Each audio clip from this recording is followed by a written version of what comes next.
Quero convidá-los a abrirem comigo, os irmãos, a igreja, suas Bíblias no Evangelho de Marcos. Vamos dar continuidade à nossa série de sermões dessa feita, capítulo 8 do Evangelho de Marcos. Vamos iniciar mais um capítulo desse Santo Evangelho. Ver o que o Senhor Deus tem a nos ensinar, com certeza, muitas bênçãos, muitas verdades benditas. Diz-nos assim o Evangelho de Marcos, capítulo 8. Nós vamos ler do verso 1 ao verso número 10, segunda multiplicação de pães e peixes. Diz-nos assim a palavra do Senhor. Naqueles dias, quando outra vez se reuniu grande multidão e não tendo eles o que comer, chamou Jesus os discípulos e lhes disse: tenham compaixão dessa gente, porque há 3 dias que permanecem comigo e não têm o que comer. Se eu os despedir para suas casas, em jejum, desfalecerão pelo caminho. E alguns deles vieram de longe. Mas os seus discípulos lhe responderam: donde poderá alguém fartá-los de pão neste deserto? E Jesus lhes perguntou: quantos pães tendes? Responderam eles: 7. Ordenou ao povo que se assentasse no chão, e tomando os 7 pães, partiu-os, após ter dado graças, e os deu a seus discípulos, para que estes os distribuíssem, repartindo entre o povo. Tinham também alguns peixinhos, e, abençoando-os, mandou que estes igualmente fossem distribuídos. Comeram e se fartaram, e dos pedaços restantes recolheram 7 cestos. Eram cerca de 4.000 homens. Então Jesus os despediu. Logo a seguir, tendo embarcado juntamente com seus discípulos, partiu para as regiões de Dalmanuta. Amém. Graças damos ao Senhor por sua palavra, pelo Evangelho bendito, pela verdade bendita que nos ensina a cada dia. Precisamos de Ti, Senhor. Estamos aqui com o Santo Livro aberto. Queremos aprender aos Teus pés, Tu que és o nosso mestre por excelência. Abençoa a Tua igreja essa noite e magnifica acima de tudo o Teu nome e a Tua palavra, e Tu cresça, nós possamos ver a beleza do Redentor mais uma vez, Pai, para que o Teu nome seja glorificado no poder do Espírito Santo, em nome do Teu Filho. Amém. Irmãos, nós chegamos agora ao relato da segunda multiplicação dos pães e peixes, né? E é bem verdade que existem muitas semelhanças entre os 2 relatos, ou seja, a primeira multiplicação e a segunda multiplicação. Mas as distinções nos fazem perceber que, evidentemente, se tratam de ocasiões diferentes. Certo? Principalmente se você observar que a primeira multiplicação dos pães, ela basicamente acontece dentro de território judaico. E aqui Cristo se encontra em território gentílico, ou seja, o Senhor está agora num contexto bem diferente daquele em que se encontrava na primeira multiplicação dos pães e dos peixes, né? E aqui nós já podemos observar, muitos comentaristas destacam isso, que esses sinais semelhantes, eles visam destacar a provisão de Deus em Cristo, tanto para judeus quanto para gentios. Ou seja, Ele é o pão vivo que desceu do céu, e Ele é o Salvador de judeus e de gentios. De fato, a Escritura vai dizer para nós que mediante a sua carne, mediante o rasgar da sua carne, Ele derrubou a parede da separação que havia entre os 2 povos, fazendo dos mesmos um, a igreja. É o que está escrito em Efésios, né? O apóstolo Paulo nos ensina isso no capítulo 2, escrevendo aos Efésios, de que dos 2 povos ele fez um, e aqui nós vemos o Senhor multiplicando pães, tanto para judeus como para os gentios, né? E vários pontos aqui nós podemos observar que são realmente evidências de que são sinais que aconteceram, né? Algumas pessoas até acham que é uma releitura. Não, não é isso, né? Na primeira multiplicação dos pães, são os discípulos que chegam para Cristo e dizem para ele, olha, muita gente aqui despede esse povo, dessa feita o próprio Senhor é quem observa isso, né? No outro nós temos 5 pães, 2 peixinhos, aqui nós temos 7 pães, não se diz o número dos peixinhos que tem aqui. Sobram 12 cestos, né? Na primeira multiplicação, aqui 7, alguns vão observar essas questões também. O cesto ali, a palavra utilizada no grego, para se referir aos 12 cestos, é diferente de Marcos capítulo 8, porque os cestos aqui de Marcos capítulo 8, interessante, são cestos que cabiam um homem dentro. Então, é uma multiplicação bem mais abundante até, interessante isso. 7 cestos, né? Até aquele cesto que Paulo fugiu da cidade sendo perseguido, né? A palavra é utilizada para esse tipo de cesto. No contexto da primeira multiplicação, um cesto menor. Enfim, são vários detalhes, né, curiosos aqui que nos mostram claramente que nós temos 2 vezes o Senhor trazendo, né, mediante seu poder, esse sinal, e claro, com verdades que são importantes para nós. Tanto Marcos quanto Mateus são os únicos que relatam, né, essa segunda multiplicação, entendem, claro, orientados pelo Espírito Santo, de que aqui nós temos verdades importantes, que é para a igreja, para a glória de Deus e, claro, o crescimento da sua igreja. E esse capítulo, eu quero aqui, desde já, que os irmãos percebam aqui, ele é um capítulo muito marcante e revelador no progresso da revelação do Messias, de quem Cristo é. E da dificuldade, isso é muito importante, dos discípulos em se aperceberem da grandeza do Mestre. Então, durante esse capítulo 8, eu vou chamar a atenção dos irmãos para isso, e o evangelista faz isso, de que nós temos Cristo se mostrando cada vez mais, se revelando cada vez mais, porém os discípulos com dificuldade de entenderem quem Ele é. Havia essa dificuldade. Tanto que você vai observar o Senhor censurando os discípulos, né? Então, o capítulo 8, Jesus multiplica os pães e os peixes, e depois, nós vamos ver aqui, eles têm dificuldade de entender o que significa aquele sinal. Na sequência, veja do capítulo 8, isso é muito importante, nós vamos chegar nesse ponto, do verso 22 ao verso número 26, há a cura de um cego em Betsaida. E essa cura desse cego, ela é relatada unicamente por Marcos. E é colocada exatamente aqui no contexto dos discípulos não entenderem, não enxergarem. E esse cego, ele é curado em etapas. Ele não é curado de uma vez só. Cristo cura ele e como é que você está vendo? Ele ainda via as coisas meio embaçadas, veja os homens como árvores andando, enfim. E o Senhor toca nele novamente e ele passa a ver. E isso é para nos mostrar exatamente o progresso da percepção dos discípulos na revelação do Mestre, que é o que se dá conosco também.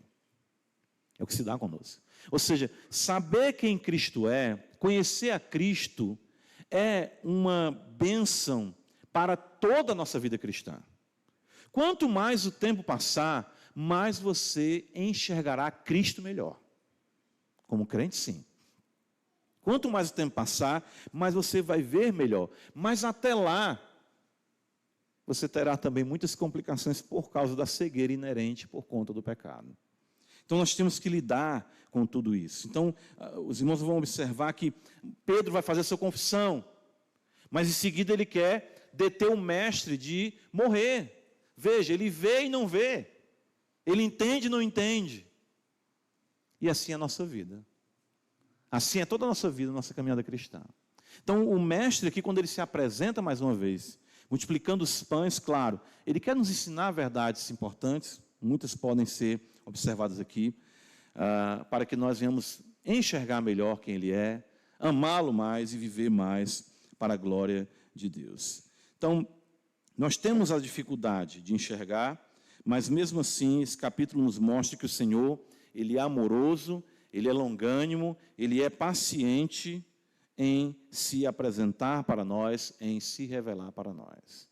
Eu creio que nós temos muita dificuldade de ver isso, né? De que o Senhor, Ele é bom. E que nós é que realmente complicamos as coisas, mas mesmo quando nós complicamos as coisas, Ele não desiste de ser bom, de continuar nos ensinando, de continuar nos abençoando. Veja, capítulo 8, eu quero então aqui observar 3 princípios aqui, a realidade, 3 pontos importantes que ficam bem claros para nós. Em primeiro lugar, a compaixão de Cristo. Você vai observar, o texto destaca isso, ele fala isso, ele externa isso. Na sequência, nós vemos a incredulidade dos discípulos, mesmo diante da compaixão de Cristo. E na sequência, o milagre, a abundância, ou seja, a ação, o milagre recorrente, Deus agindo apesar da nossa incredulidade. Apesar da nossa dificuldade em crer, em enxergar, Ele continua sendo bom, Ele continua sendo compassivo, Ele continua sendo misericordioso. Veja então, versículo 1 até o versículo de número 3, o texto nos diz que o Senhor, está escrito que quando outra vez se reuniu grande multidão, veja, é outro momento, e não tendo eles o que comer, chamou Jesus os discípulos e ele disse, veja, claramente ele fala isso, tenho compaixão dessa gente. E aqui a palavra destaca as entranhas do Mestre, são sentimentos que moviam as suas entranhas, entranhados afetos, como a Bíblia fala, o apóstolo de misericórdia, Cristo sentia isso. As suas vísceras se comoviam diante da multidão, e ele disse que essa gente estava com ele, e não tinham o que comer, não tinham provisões para se manter, estavam em jejum, ou seja, saíram de casa atraídas pela mensagem, atraídas pelo Evangelho, necessitadas de cura, enfim, de libertação, e foram. Claro que algumas levaram provisões, tanto que ainda se encontra aqui 7 pães, alguns peixinhos, mas a provisão acabou. E eles estavam num lugar deserto, um lugar ermo, não era necessariamente desértico, mas um lugar ermo, onde não se tinha, vamos dizer, uma cidade ou um local onde eles pudessem comprar alimentos para satisfazerem as necessidades ali deles, fome, sede. Então o Senhor diz, eu tenho compaixão dessa gente. Ele se comovia. E ele diz aqui ainda mais, se eu despedir eles estão aqui comigo, eles vão desfalecer pelo caminho. Interessante isso, né? O Senhor sabia que eles estavam ali, sabia que as pessoas estavam com fome, ele sabia que as pessoas não tinham provisões, eles sabiam que elas não tinham nem forças para voltar para casa. Quer dizer, o Senhor revela a sua visão aqui, uma visão de compaixão. Ele conhece as necessidades daquela multidão. E é interessante que quando Marcos relata os que foram ali alimentados, ele diz no final do texto que foram 4.000 homens. E Mateus diz assim ainda, além de mulheres e crianças. Essa multidão poderia chegar no mínimo a 15.000 pessoas. Tranquilo. Pensando em mulheres, pensando em crianças. Né? Que o diga nós aqui, quando pensamos nas crianças, né? Homens, mulheres, quando vai contar os meninos, né?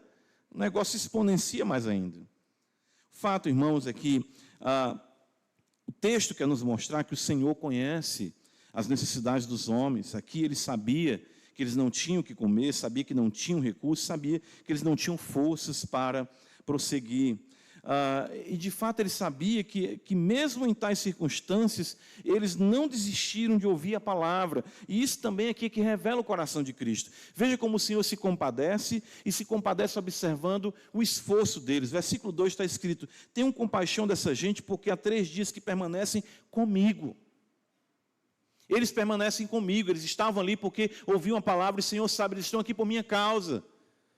Eles não têm recursos, eles não têm forças, eles não têm como prosseguir, mas estão aqui por minha causa. Já haviam se passado 3 dias, mas eles permaneciam aprendendo, com prazer, com fome, mas aprendendo, com fome, mas se alimentando do pão vivo que desceu do céu. Né? Com certeza batia ali a fraqueza, já tinha alguns até se tremendo de fome, mas não queriam sair de perto de Cristo, ouvindo a palavra do Senhor. Ou seja, mesmo na fraqueza, mesmo na escassez, mesmo na pobreza, tua palavra, a tua graça é melhor do que a vida. Jesus viu isso, claro que não eram todos, mas ele viu que os homens, as mulheres que estavam ali, eles tinham fome, muito diferente até mesmo. Como nós vemos na primeira multiplicação, que da perspectiva de alguns, Cristo era apenas o rei que haveria de resolver os problemas da fome, e queriam fazer dele rei, tanto que ele se esquivou da multidão. E o registro da primeira multiplicação, que se encontra no Evangelho de João capítulo 6, mostra que aquela multidão, depois de ouvir o discurso, vai embora. Aqui não, essa multidão, Jesus despede ela. Parece que há mais aceitação por parte dos gentios, né? Sem aquele critério, sem toda aquela religiosidade artificial dos escribas e fariseus. Tudo isso o mestre contemplava, ou seja, as suas limitações, as limitações daquelas pessoas e o desejo de permanecerem junto dele. E esse conhecimento e essa consideração do Senhor denota, claro, a sua ternura, denota, claro, a sua compaixão. Então o Evangelho quer destacar isso para a gente. A compaixão de Cristo para com o seu povo, a compaixão de Cristo para conosco. Ou seja, a limitação de nossos recursos e a escassez de nossas circunstâncias não são impeditivos à manifestação da glória de Deus. Irmão, entenda isso. Nossa miséria, eu quero que o irmão, a irmã entenda isso. A nossa miséria atrai a misericórdia de Deus. A nossa miséria não atrai a sua indignação. A nossa miséria, a nossa pobreza, a nossa escassez atrai o coração de Cristo a nós. Quanto mais fragilizados, quanto mais abatidos, quanto mais em dificuldades, quão maior for a nossa escassez, maior a sua provisão, maior a sua abundância. Nós temos a tendência de pensar que Cristo só está perto de nós quando estamos bem em oração, quando estamos bem na leitura da Bíblia, quando estamos bem no nosso desempenho espiritual. Não, Ele se compadece quando nos encontra a semelhança do homem que foi assaltado no caminho ali. Ele se aproxima de nós, cuida das nossas feridas e nos leva para cuidar de nós com amor. Eu gosto do texto de Isaías, capítulo 30, eu sempre recorro a esse texto. Recentemente, a gente tem um aplicativo, né, da Bíblia no celular, vem aquele versículo e vê esse versículo. Eu gosto muito quando o profeta Isaías diz assim para nós.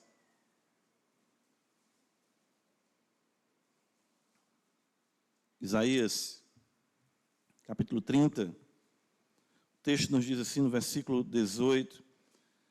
Veja, o povo sempre na sua rebeldia, mas o profeta diz: por isso, Senhor, espera para ter misericórdia de vós, e se detém para se compadecer de vós, porque o Senhor é Deus de justiça.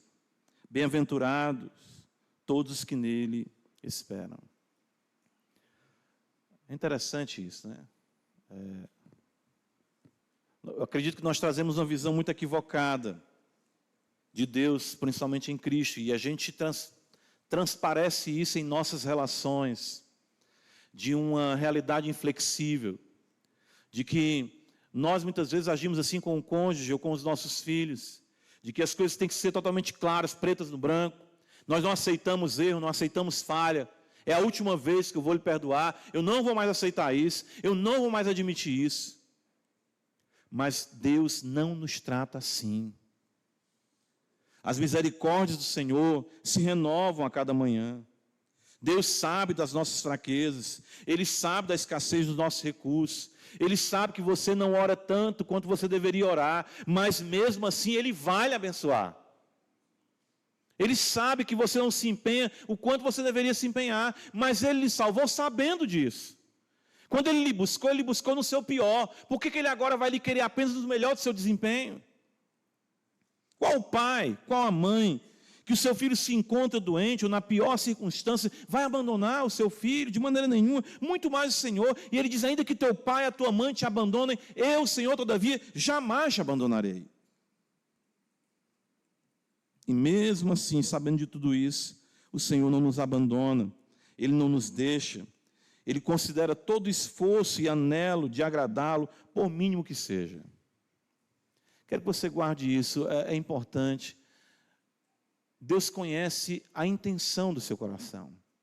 E se você tem um anelo, um intento, desejo de servi-lo, e não consegue verazmente, não por engano, não por dolo, mas você diz: Senhor, eu queria tanto poder te servir melhor, mas eu não consigo. O Senhor contempla esse desejo. Ele via ali o povo não tinha recurso e permanecia com ele, ouvindo a palavra. Ele valorizou isso, irmão. Ele valorizou isso.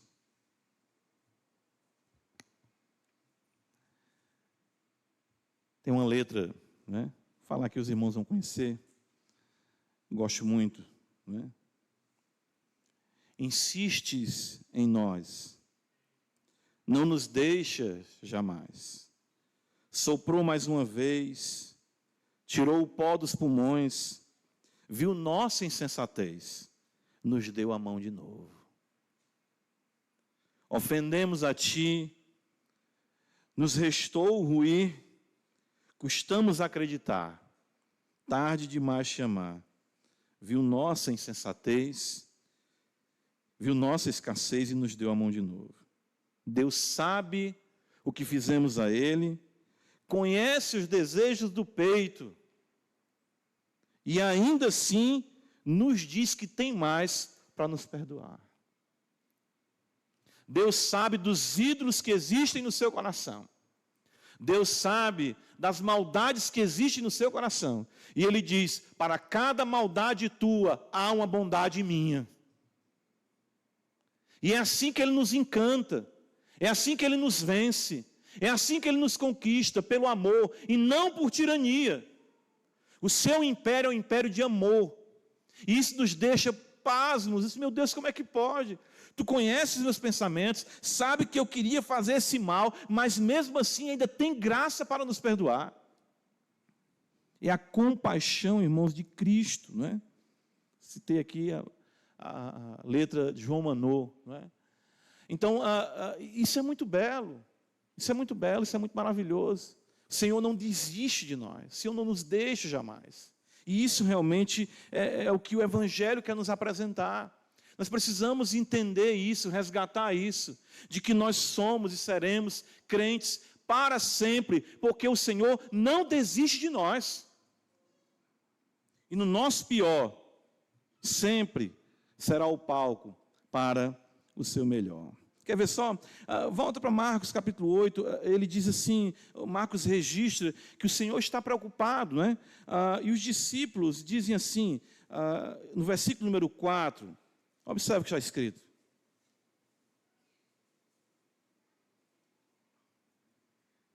Mas os seus discípulos lhe responderam, de onde poderá alguém fartá-los de pão neste deserto? Aí eu faço assim, sério? Eles falaram isso mesmo? Quando eu leio isso aqui, eu digo assim, no cearense, é mesmo? É mesmo, velho. Não já tinha acontecido não um milagre desse? Não já tinha acontecido? Uma multidão alimentada? Que tipo de consideração é essa? Meu Deus, que coisa absurda. Os discípulos que estão ali, presenciando inúmeros milagres, vendo o seu poder, já tinham visto ele saciar uma multidão no deserto, e eles mais uma vez assim, de onde terá pão nesse deserto? Que mente tacanha nossa! Mas isso mostra, irmãos, para nós, que a questão do milagre, a compreensão do mesmo, é revelação, e eles não conseguiam se aperceber. Por isso que eu falei para os irmãos na introdução, a realidade da revelação de Cristo e da cegueira dos discípulos, que também é pertinente a nós. Nós passamos lutas, passamos dificuldades, enfrentamos problemas e ficamos dizendo assim, isso não tem jeito, não tem como mudar, é impossível. A gente assim, sério? É verdade? Nosso culto bilíngue, really? É isso mesmo. Deus já não te livrou não tantas vezes? Deus já não mudou a tua história tantas vezes não? Ele não tirou você de um lamaçal de pecado? Ele não pode mudar essa pessoa que está ao seu lado? Ele não pode curar essa enfermidade? Ele não pode fazer o teu filho, a tua filha se arrepender? Ele não pode salvar o teu marido? Ele não pode abrir outra porta de trabalho? Ele é Deus. É verdade isso. De onde poderá alguém fartá-los de pão nesse deserto? Fico pensando aqui, talvez Jesus, ó. Quem é que pode fartar? Tem alguém que pode ajudar Jesus? E lembra? Gente, de onde poderá alguém? Isso é muito semelhante com o que os israelitas fizeram com Moisés, né? Trouxe a gente aqui para morrer.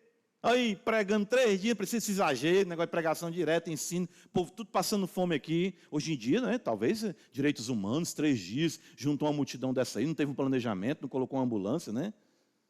Não providenciou água e tudo, pessoal aqui desidratado, com fome. É muito inconsequente esse ministério desse Jesus. É um falso profeta mesmo. O Senhor já tinha mostrado o poder, o seu poder para ele, em tanto contexto, em contextos difíceis, e eles não enxergavam a ausência de compreensão da natureza de Cristo diante dos discípulos, dos olhos dos discípulos, era algo assim chocante. O propósito da sua missão, quem ele era, eles eram realmente obtusos, e nós somos muitas vezes assim. Era difícil para o mestre lidar com isso. Olha aqui no verso 17 ainda do capítulo 8, Jesus fala assim para eles, nós vamos chegar nesse texto, né? Jesus percebendo, lhes perguntou, por que discorreis sobre o não terdes pão? Ainda não considerastes, nem compreendestes? Tendes coração endurecido? Verso 18, tendo olhos não vedes e tendo ouvidos não ouvis. O que é que ele pergunta? Não vos lembrais? Amnésia espiritual aqui. Claro que eles estavam bem da cabeça, né? Mas é não trazer à memória, não levar em consideração o que Cristo já tinha feito. Verso de número 21, veja, está escrito assim, ao que lhes disse Jesus, não compreendeis ainda? Ainda não entendem, não conseguem? Mas nem assim a nossa vida, né? Evangelho de Marcos, mais à frente um pouco, veja capítulo 9.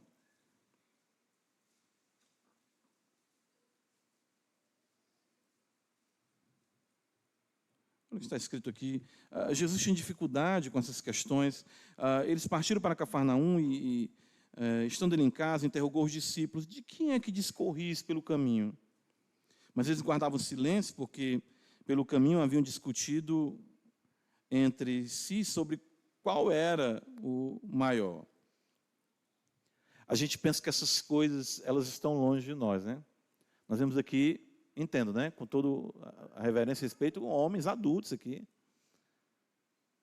conversando. Ei, eu sou maior do que tu, fui primeiro. Tal. Não, mas eu, né, fui chamado de Pedro. Não, mas eles chamam a gente de filho do trovão. E, gente, quanta infantilidade.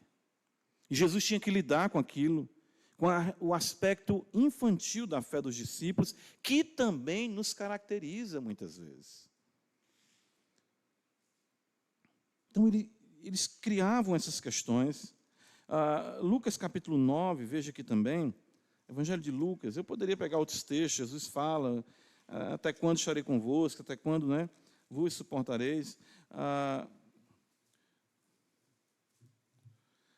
Mas, eu atribuo isso à nossa cegueira também, sabe? O que é que os irmãos acham? Vou criar aqui uma situação hipotética. O que é que os irmãos acham? A gente chega no lugar, prega o evangelho, e as pessoas rejeitam, não querem conversa com a gente. Aí, de repente, a gente diz assim, irmãos, é o seguinte, esse povo não quer ouvir a palavra, então faz o seguinte, vamos fazer uma cota aqui, vamos comprar uns 50 litros de gasolina, vamos tacar fogo nessa cidade? O que é que vocês acham dessa proposta? Absurda, não? Eu acho que, né, tomara que não tenha corte disso, né? Não estou chamando ninguém para tacar fogo em ninguém. Tá bom? Hoje em dia é assim, né? Mas olha só o que está escrito aqui no versículo número 51 do Evangelho de Lucas. E aconteceu que, ao se completar os dias que ele devia ser assunto ao céu, ele enviou, versículo 52, mensageiros que antecedessem ele para a aldeia, né, dos samaritanos, para preparar a pousada. Versículo 53, eles não receberam. E no versículo 54, os discípulos, né, Tiago e João, perguntaram, Senhor, queres que mandemos descer fogo do céu para os consumir? Os irmãos estão entendendo aqui a proposta?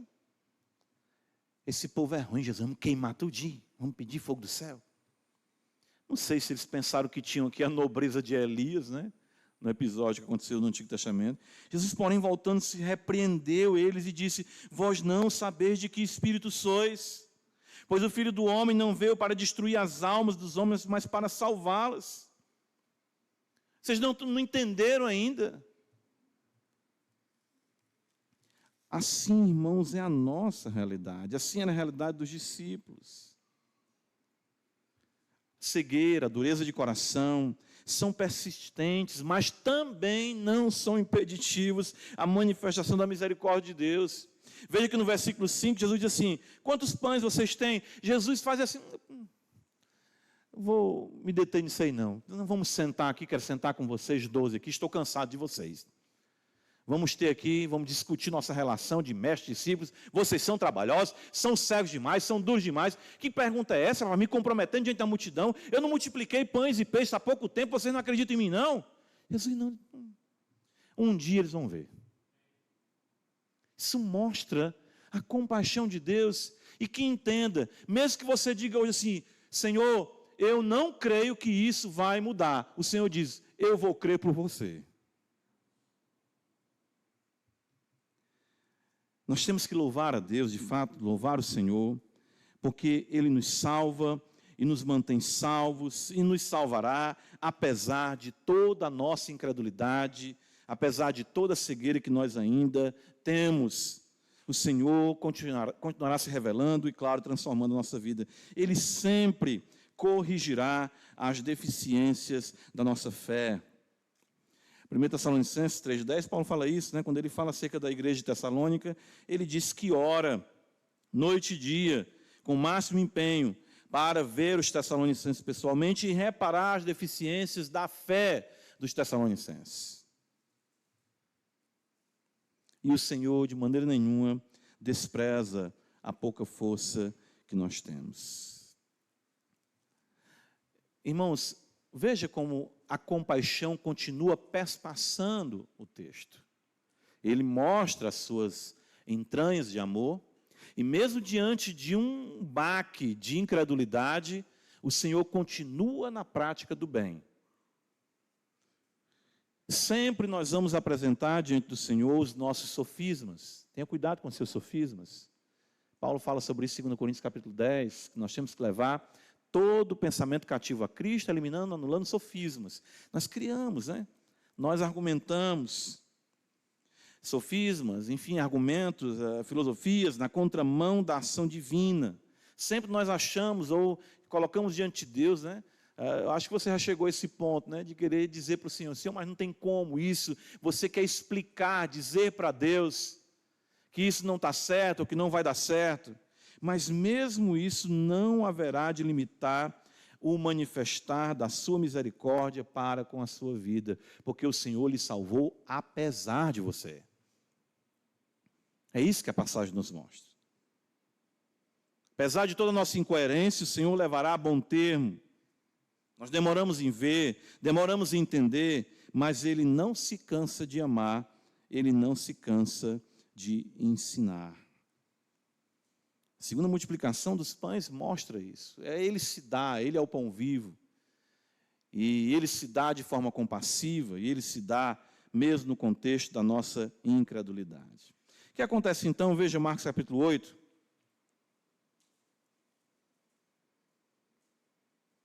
Nós vemos o Senhor executar o milagre. A partir do versículo número 6, o Senhor ordena ao povo que se assente, e Ele toma ali os 7 pães, divide ali para os discípulos, e eles então passam a distribuir, dar graças pelo alimento, também alguns peixinhos, e todos, o texto diz no versículo 8, comeram e se fartaram, e dos pedaços que restantes recolheram 7 cestos.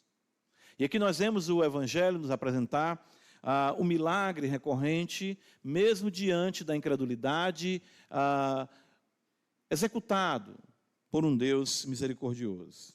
Ou seja, o que nós vemos aqui é que Deus sempre age como Deus e nós sempre agimos como pecadores. E vai ser sempre assim. O Senhor sempre vai agir. O Senhor provê e Ele faz isso de forma abundante. Pois embora nós tenhamos aqui mais pães do que na primeira multiplicação, nós vemos aqui uma sobra maior. Eu falei para os irmãos a questão dos cestos serem maiores. E nós vemos uma fartura experimentada pela multidão também, que é enfatizada pelo texto: comeram e se fartaram, e dos pedaços restantes ainda recolheram 7 cestos. E o que nós podemos ver é que Deus sempre intervirá com milagre. Claro, quando eu falo de milagre, não quero dizer apenas algo que você venha constatar no nível de um sinal, como está registrado aqui. Mas você vai dizer: meu Deus, isso foi um milagre. O que aconteceu, a maneira como isso se resolveu, a maneira como isso foi feito, foi Deus quem agiu. É da natureza divina, irmãos, é algo que nós esquecemos. Por que que Jesus multiplica e sobra? Não é desperdício? Claro que não. É para mostrar para nós que Ele, quando dá, Ele dá com abundância. Que os recursos do Senhor são infinitos, que sua bondade é inesgotável, que os seus celeiros estão sempre cheios. Deus nunca dá para faltar, Ele sempre dá mais, mais e mais. Efésios capítulo 3, o texto também aqui o apóstolo Paulo falando da grandeza de Cristo, e claro, orando pelos Efésios, ele vai dizer da seguinte forma: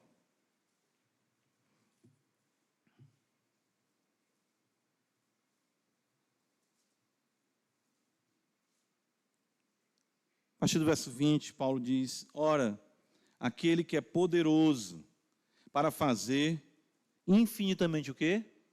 Mais. É infinitamente mais do que tudo quanto pedimos ou pensamos.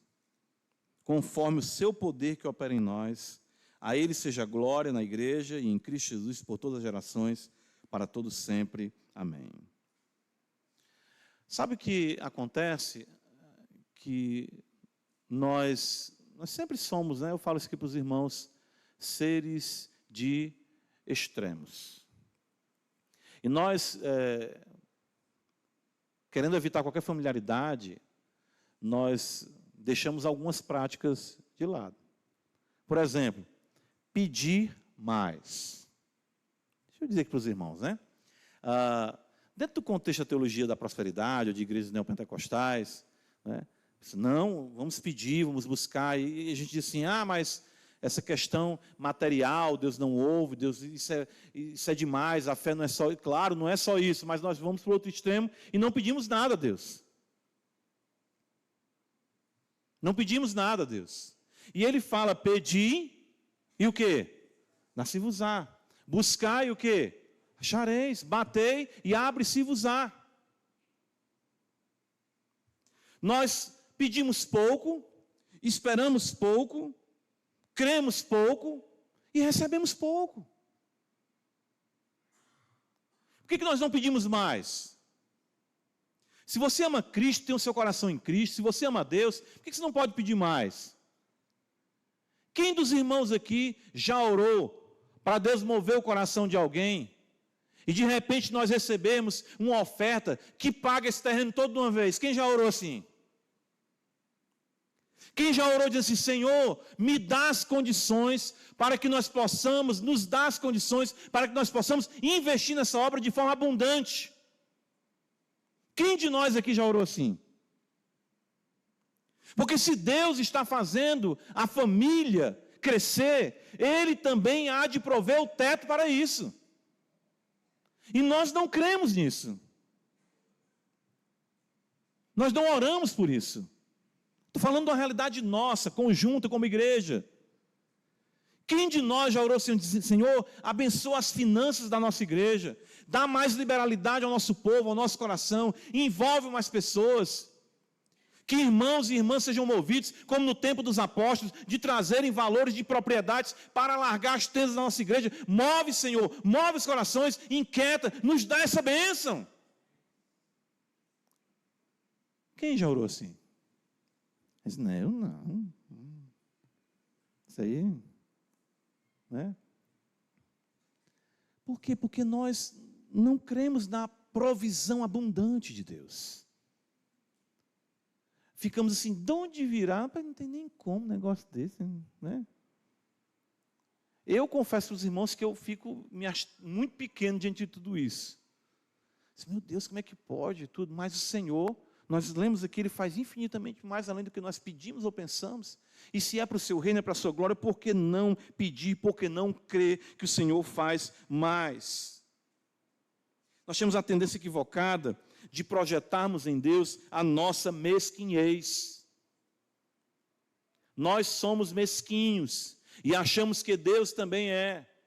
Nós muitas vezes projetamos em Deus essa visão mirrada, controlada, racionada, mas Deus, Ele faz infinitamente mais além do que pedimos ou pensamos. Vamos orar, vamos pedir. O Senhor não é assim, Ele sempre faz muito mais. Irmãos, nós vamos caminhar nesse capítulo, observar mais ainda dessa realidade, ou seja, da dificuldade que os discípulos têm em enxergar a majestade divina, que é a mesma dificuldade que também nós temos, de enxergar o poder de Deus, de compreender que Ele pode fazer muito mais, e de que mesmo com os nossos recursos escassos, mesmo com o pouco que nós temos, Ele pode trazer abundância, que vai nos deixar realmente como quem sonha. É assim que diz os Salmos, quando o Senhor restaurou a nossa sorte, ficamos como quem sonha. Enquanto nós caminhamos aqui, enquanto nós prosseguimos aqui, nós devemos trazer à memória a sua compaixão, a sua misericórdia, mesmo que nós não tenhamos o coração tão certo da sua bondade, que a gente chega a duvidar disso. Será que é mesmo? Será que vai dar certo mesmo? O fato é que o Senhor, Ele vai deixar após si uma bênção, que vai nos deixar admirados com o seu poder e a sua glória. Eu creio dessa forma. Eu creio que o Senhor é compassivo.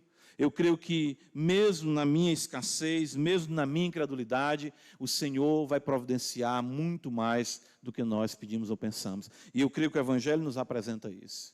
Que Ele é bondoso, Ele é misericordioso, apesar de todas as dificuldades, apesar da nossa cegueira, apesar de tudo isso, Ele continuará abençoando a sua igreja, Ele não desistirá de nós, Ele continuará abençoando o seu povo.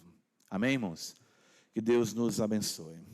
Pai, nós te agradecemos por Tua palavra e suplicamos, Senhor, a Tua bênção sobre nossas vidas, para que possamos, Senhor, ver a compaixão do Senhor, mesmo diante da nossa escassez. Sabemos que o Senhor é poderoso para agir de forma sublime. Então, Deus nos ajuda, abençoa nossa amada igreja, abençoa nossas famílias, abençoa o Teu povo, e que possamos servir ao Senhor com alegria, para a glória do Teu nome. Ajuda-nos a ver melhor, Senhor, e ajuda-nos a confiar mais, e experimentarmos a abundante graça do Senhor para com nossas vidas, em nome de Jesus. Amém.